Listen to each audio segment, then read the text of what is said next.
Welcome, everyone. Thank you so much for coming. My name is Leanne Scotto Adams. I'm the Executive Director of the Strategic National Arts Alumni Project, known as SNAAP. I'm here today with my colleagues, Christian Folk, Joanna Woronkowicz, DeQuandra Bertrand, and I think Angie Miller is here somewhere. And we're so pleased to offer our fourth SNAAPChat. This is a new virtual discussion series for us. We try to do this once every month. And we're excited. This month's SNAAPChat features Joanna Woronkowicz. She has just published a book called Artists at Work, Rethinking Policy for Artistic Careers, published in September by Stanford University Press. Joanna also serves as SNAAP's Senior Research Fellow. So she's our very own, and we're very pleased to bring her here today to speak to you about her new book. I'm going to hand this over to my colleague, Christian Folk, who will do a more formal introduction, and then we'll get started right away. Thanks. Hi, everyone. My name is Christian Folk. I'm the Assistant Director of Research Services with SNAAP. Once we have everyone kind of joined in the room, I'll plug some links into the chat for Dr. Woronkowicz's book and a discount code as well. But I will start with an introduction. So Dr. Woronkowicz is our Senior Research Fellow at SNAAP. She's a cultural economist, who conducts research on labor, capital, and technological investments in arts and culture. She's an associate professor at the O'Neill School of Public and Environmental Affairs at Indiana University in Bloomington. Prior to that, she was the senior research officer for the National Endowment for the Arts.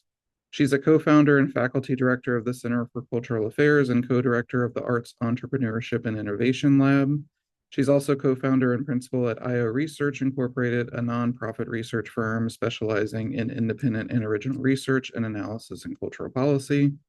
Her first book, Building Better Arts Facilities: Lessons from a U.S. National Study, was published by Routledge in 2015, and her most recent book, which you'll hear about today, Artists at Work, Rethinking Policy for Artistic Careers, was published with Stanford University Press in September, which I will put links for in the chat along with the discount code as well. So please welcome Dr. Fromm.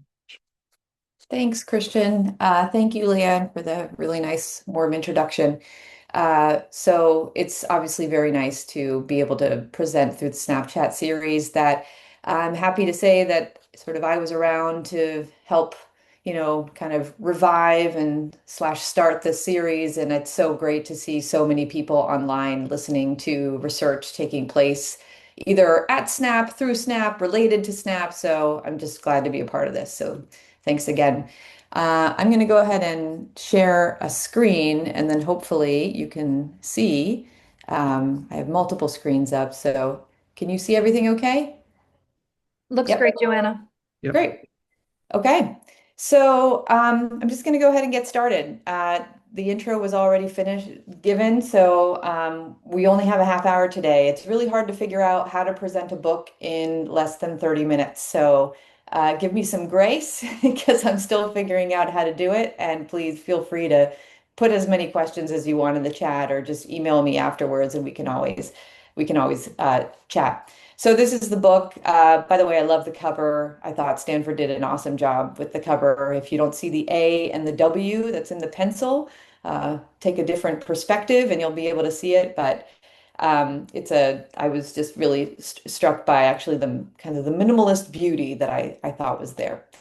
So I'm going to start with this really cool quote by Maureen Kossuth in her book Art Monster. Maureen is Maureen or Marin. I'm sorry if I'm pronouncing her name incorrectly, but she's an artist. And it helps me introduce the book because everybody asks me, well, how do you define the term artist? So it's important to define what I mean when I use this term. And obviously, this term is multifaceted. It can be interpreted in all different ways. But she says the word artist is a dumpster. You can throw anything inside of it. And I think I've probably agree with that in looking at all of the ways that artist has been defined through papers and policies and programs. But I'm pretty specific in terms of how I define the artist in this book, and I'll get into that in a moment. But sometimes the artist is defined by how a person spends their waking hours engaging in a particular form of art. At other times, this term serves as a self-identifier, which allows people to associate themselves with specific social groups and maybe even validate their ego for creating artwork. But on a more technical level, the term artist can be defined by how someone actually earns a living, and specifically through the creation and sale of art.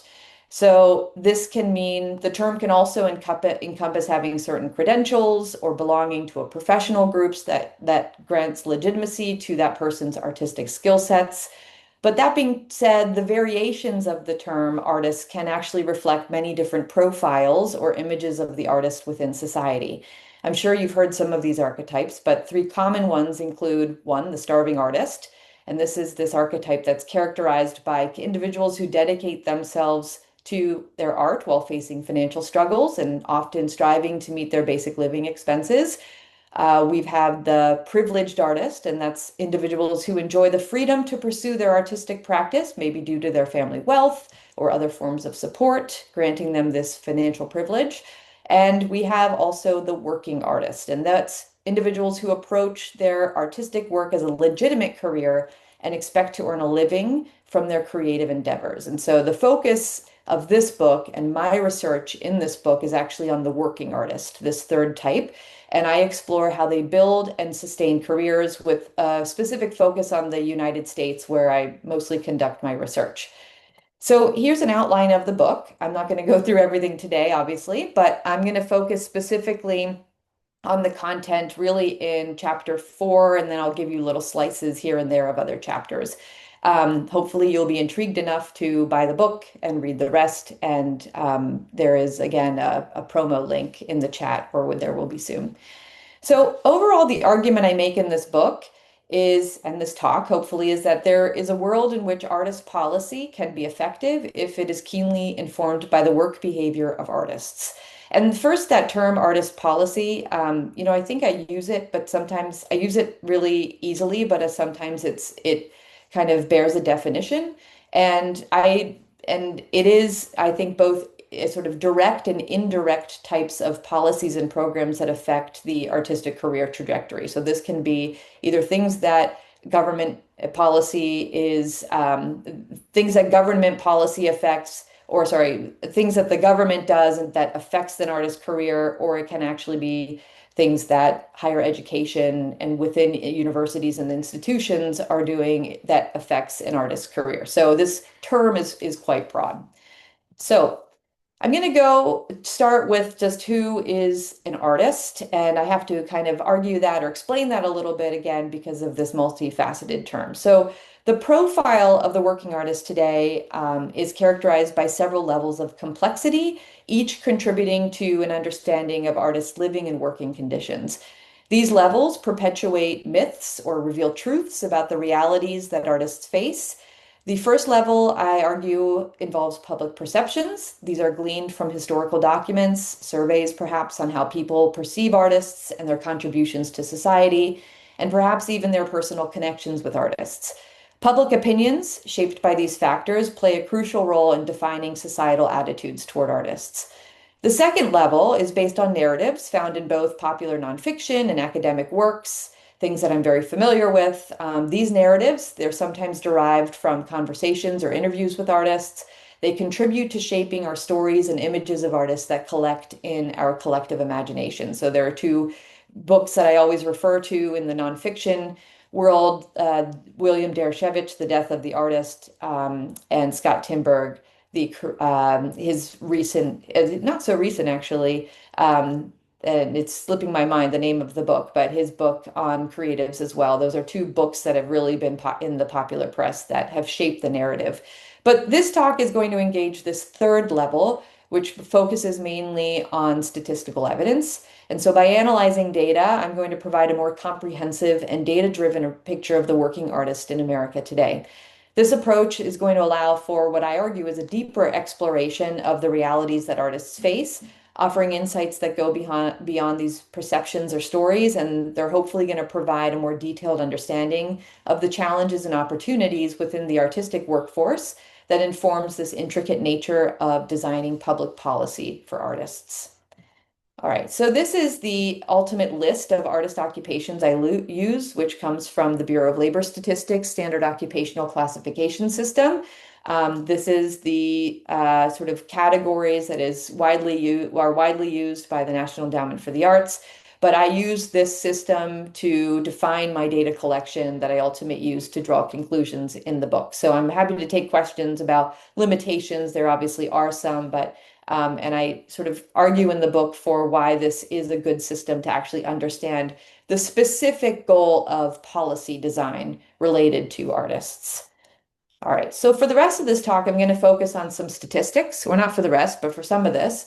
And they're going to be statistics that are collected on artists primarily before 2020, when the arts workforce changed significantly as a result of the pandemic. In 2019, there were approximately 2.4 million artists in the US labor force, according to the federal statistics, and this constituted about 1% of the total workforce. This doesn't include people with secondary occupations as artists, and that is obviously a much higher number. The gender composition of the artistic workforce shows a slight skew towards males overall, but not really. So 51% of all artists identifying as male in 2019. And the gender distribution but varies significantly across these different types of artistic disciplines. So in certain sectors, females dominate the workforce. The artistic sectors where that takes place includes artists and related workers, and so these are mainly visual artists, designers, actors, dancers, and choreographers, and writers and authors. This is writers and authors group is a very, very strong skew, female skew in the workforce. And I just have to tell my child to stop playing the piano because I can't hear, and we live in a very small apartment. All right. So while the proportion of artists in the workforce has actually remained relatively stable over time, the absolute number of artists has experienced fluctuations. So if you see here, you see the COVID-19 pandemic, which began in 2020.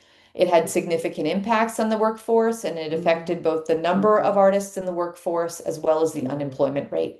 So this is illustrating the trend in the number of workers between 2015 and 2021, and you see the sharp dip in the size of the workforce as a result of the pandemic. You also see here some demographic and economic characteristics of artists compared to those of non-artists. This is breaking down these stats by educational level because it is a primary influencing factor for many of the differences we see between artists and non-artists. So for example, as you see here, as the table shows, contrary to these common perceptions, the income of artists is generally not disproportionately lower than that of other workers, especially when you consider educational level. In general, the workforce of artists are highly educated. About 66% of artists had at least a bachelor's degree in 2019, and 19% held at least a graduate degree. And this is in contrast to the general workforce, where 25% or so of workers had at least a bachelor's degree, and 9% held at least a graduate degree during the same year. All right, so in the book, I go on to analyze a lot of different areas related to artistic careers, and then I link this analysis to policy recommendations based on the unique work behavior of artists that I obviously figure out with data. But I'm going to do this in the talk just for education and training trajectories.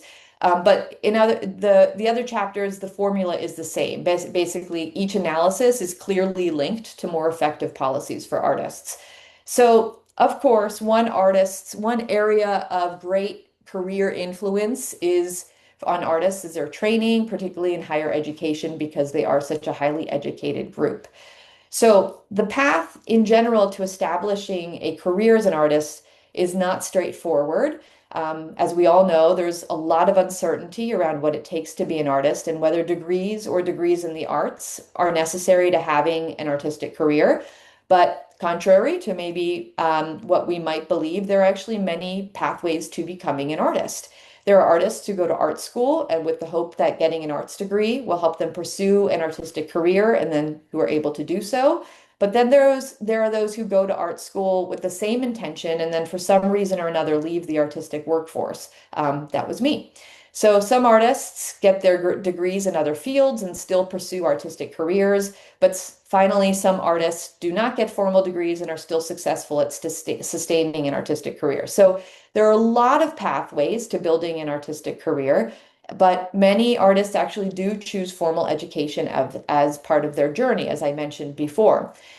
They're highly educated, and 28% of artists have an arts degree, which means that they have a degree with a major in the arts. But it's unclear how degrees influence career trajectories in the arts. Because, for example, among individuals with arts undergraduate degrees, only 14% actually work as artists. And this actually comes from a paper from Neil Alper, who's on the call today. So, hi, Neil. If an arts degree were a surefire way to work as an artist, then you ask yourself, shouldn't this number be higher?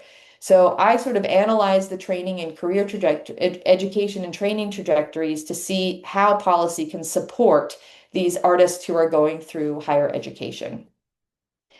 So I'm going to begin just very simple types of findings from the analysis in this talk. Again, much more in the book, but we're just going to look first at the financial return of earning a degree as an artist. The most straightforward way to measure this is just by looking at post-degree earnings. And so using data, you can assess how different types of degrees affect artists' incomes. So the share of artists, obviously, with degrees varies widely by discipline. So writers are more likely than dancers to hold college degrees. You still see one pattern that's fairly consistent. Artists with non-arts degrees tend to earn more on average than those with arts degrees. But at the same time, artists with any college degree generally earn more than those without one. So that's what we would know from just the returns on higher education in general.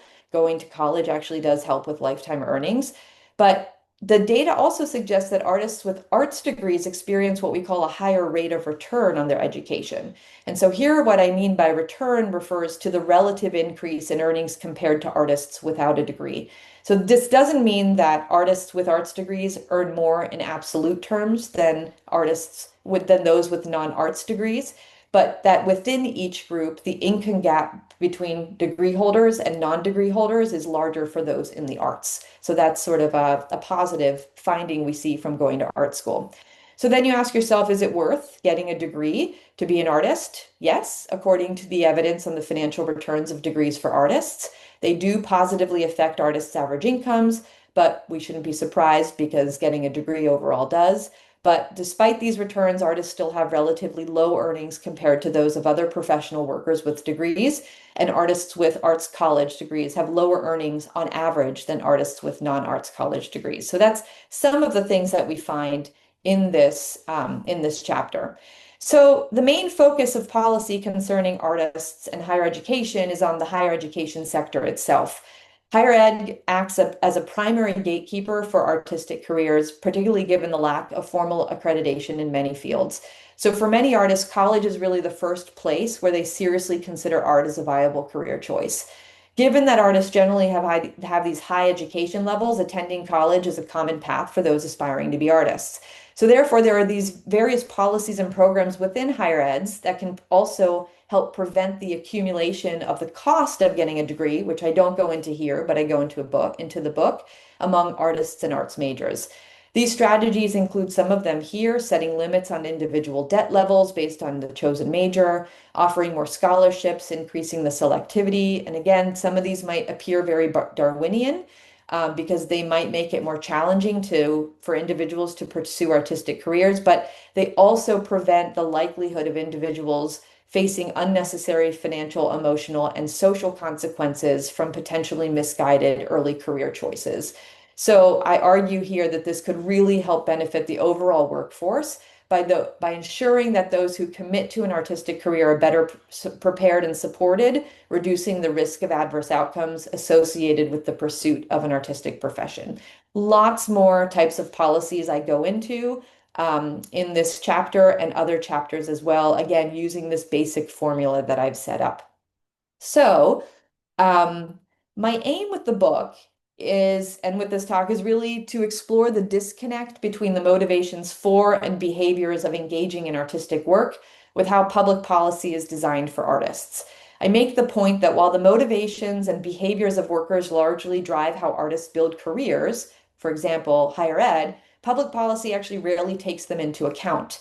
So, alongside this new approach to designing policy for artist workers is the need, I argue, to change the paradigm for how we currently think about and communicate the value of artists. So, I believe that the key to designing effective policies and programs that support the artistic workforce depends on reframing our perspective that artists should be valued based on their apparent instrumental benefits to society to one that actually values their choice to work. So by doing so, I'm aiming to establish artists as workers entitled to the same rights and privileges as other workers. Changing this perspective for how artists are valued, shifting from one based on instrumental considerations to one that appreciates artists for their inherent right to choose an occupation like any worker, I argue alleviates the pressure of proving that artists are exceptional and arguing that policy should treat them as such. I think this shift is beneficial because public policy rewarding exceptionalism is actually quite rare, and policies more often address the modal or most common cases. So the approach I take in this book, I think, is actually rather optimistic in that I hope to shift this perspective that artists are subject to the whims of the market and lack agency in their careers to one that actually offers this methodical approach to building a career in the arts and then designing policy. The approach, I think, counters one that considers artists as starving or privileged and then instead presents artists as workers like any other. By learning how artist workers navigate their complex labor markets, I show that how they can actually use labor markets to their advantage, but also how policy can support their labor markets by aligning with the ways that artists work. This, in turn, will kind of help fill the gap between how artists work and how policy can support them.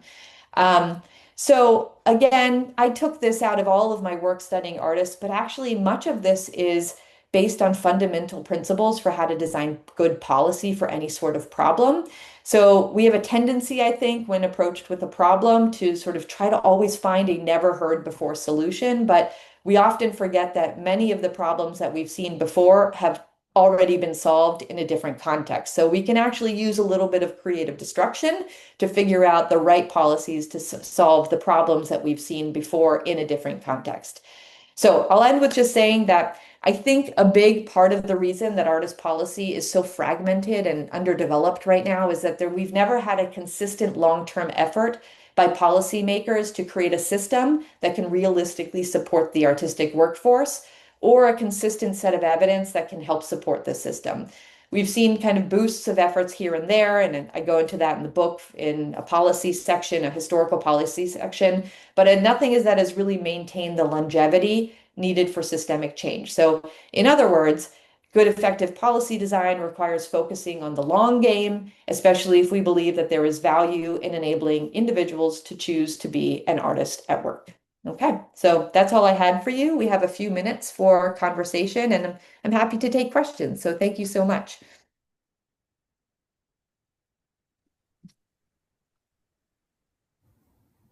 Thanks, Joanna. Started. I have a question. Thank you for sharing all of that. This is great. This is Connor Bogenreich speaking. Sorry, I know it's a lot of faces to see. That's a lot to unpack in 30 minutes, but I appreciate the quick run through.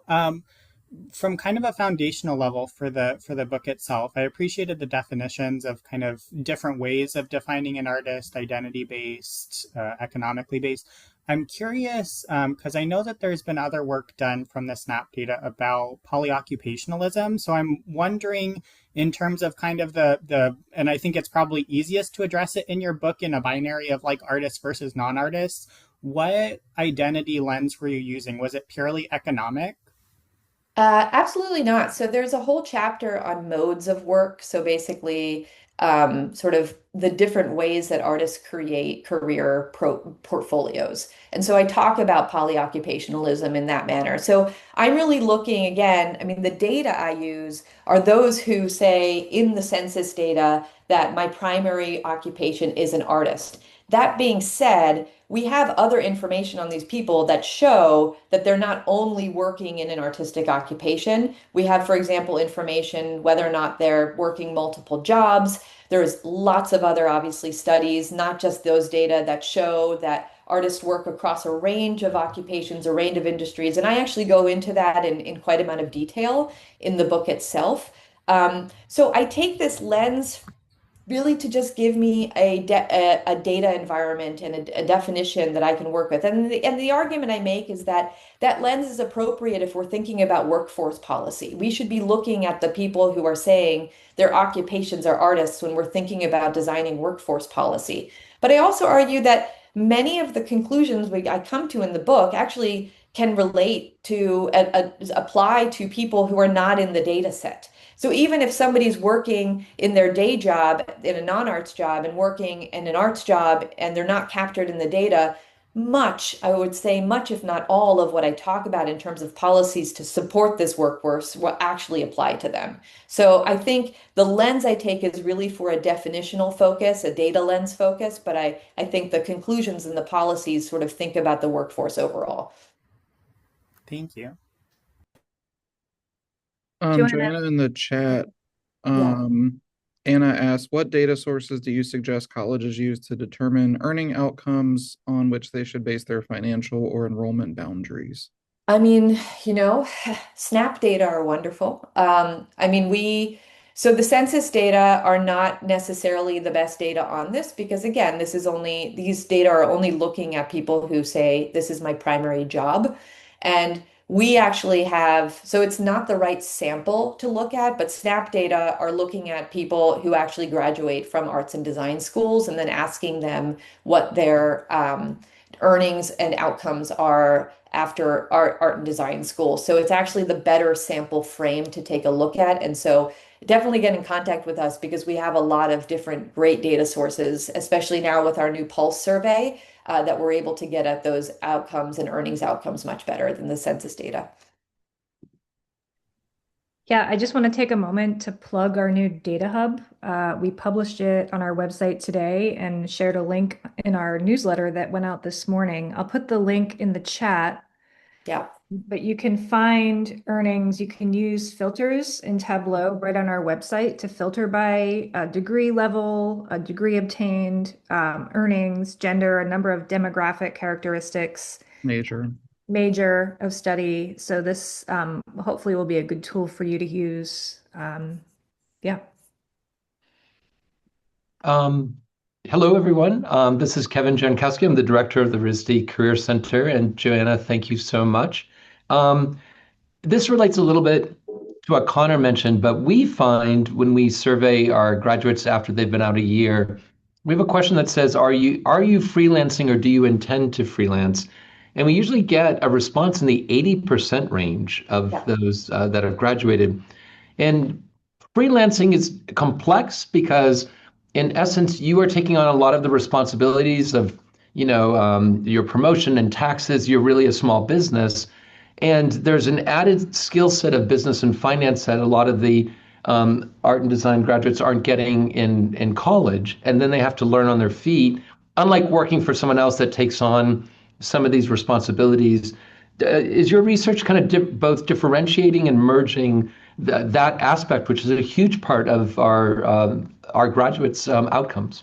Oh yeah, absolutely. I mean, I have a few papers that are just on self-employed artists by themselves. So that the book actually has again, I think it's in the chapter on modes of work or whatever I ended up calling it. I can't remember, chapter 5, but it's on freelance, contingent work, all the types of basically, I call it non-traditional work that artists engage in. And it's a huge, so in the census data, it's around 35% or so that these primary occupation holders of artistic work are self-employed.